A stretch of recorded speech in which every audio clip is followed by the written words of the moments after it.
everyone, welcome back to our YouTube channel, and today is our video. I'm going to cook my husband's favorite bulalo soup. Ayan nga yun, isa sa mga favorite niyang Filipino soup natin guys. And lulutuin natin yan sa pressure cooker, and nagluluto rin ako ng rice in the same time sa microwave. I'm using the microwavable rice pot.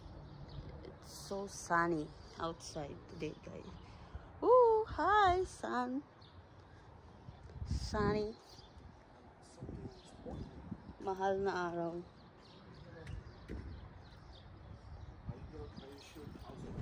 So, ayun nga guys, pupunta kami sa aking chiropractor.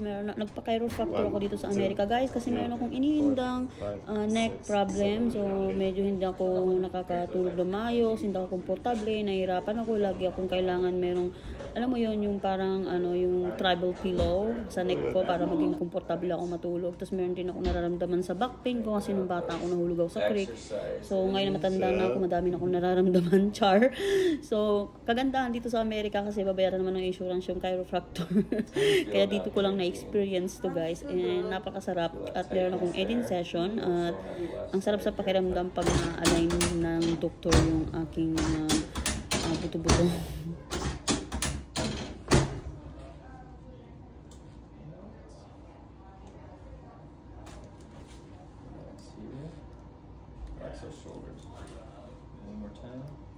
There we go. I just move the camera real quick. Here.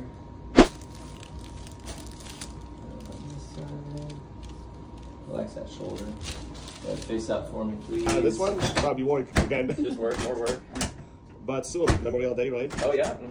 Well, that's probably why you probably have more work after it, right? Because everybody's gonna be going to an Airbnb, right, for the weekend. It's busy.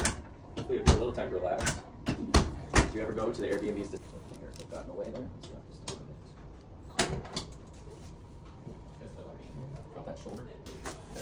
We're home.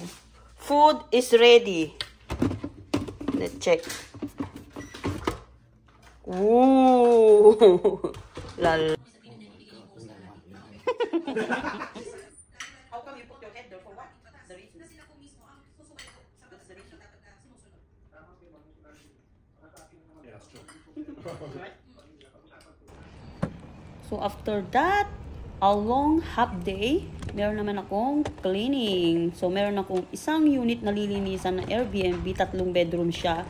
Ayan. So pagkatapos nito guys, magpapahinga naman ako. Ito ang buhay ko dito sa Amerika guys. Nagki-cleaning ako. Meron din akong caregiving. Every morning 2 hours caregiving. So meron din akong residential, moving out and moving in cleaning, deep cleaning, standard cleaning, whatever. So, yan yung pinagkakaabalahan ko dito sa Amerika, guys. At pagka-busy-busy ko.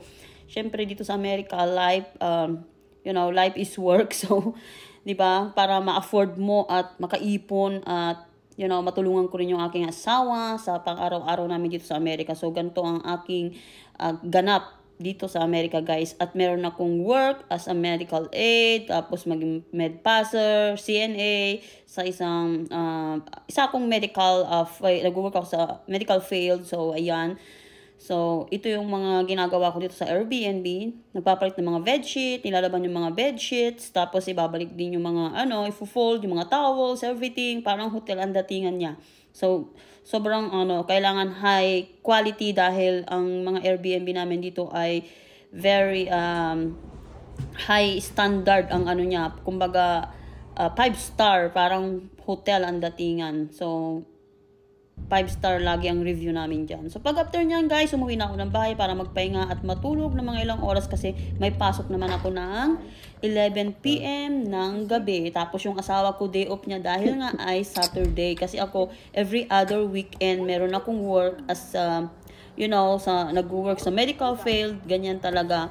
Very flexible, actually, yung aking schedule dito sa Amerika. Kaya, namamanage ko ng maayos ang aking time. Kaya naka-ipon ako, nakabila ako ng sarili kong sasakyan. So, summer na pala. So, nakikita nyo nga dito pa sa Costco. After ng work ko, guys, sumiretso ako ng Costco for shopping. Some of our needs at home. Ayan. So, ito yung mga nabili ko. And then, kung makikita nyo, yung sasakyan ko, hindi ko na inaalis yung mga cleaning supply ko, nandiyan na yan, kasi ano yan eh, kakambal ng buhay ko. That's my life dito sa Amerika, guys. Yan ang update ng buhay ko dito. Meron na akong sariling negosyo, cleaning services. So, meron din akong work. Sinasamantala ko lang to, guys, habang wala pa yung mga anak ko. Kasi syempre, pag nandito na sila, medyo bawas-bawasan natin ang pagiging busy para bigyan natin sila ng time. Pero ngayon, at hindi rin pa ako buntis, we're trying our best na gumawa. Pag-pray natin yan. Guys, magka-car wash tayo today. So, meron kaming sariling car wash dito sa loob ng aming apartment. Let's go!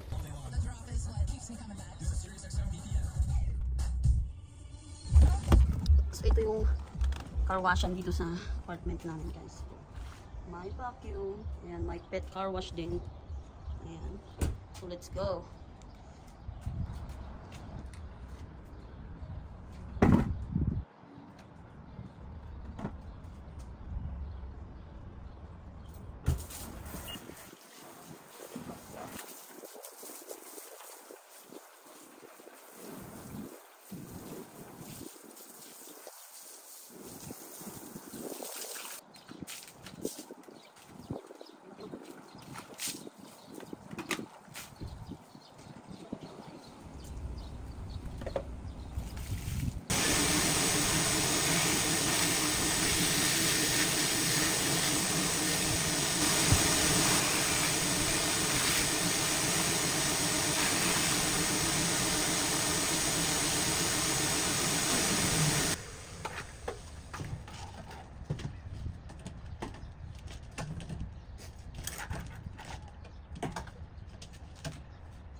How shiny! How beautiful! Meet, guys, my baby March. So I call her March because binili ko siya ng March. Birthday ko yun. Alright, thank you for watching, guys. Bye!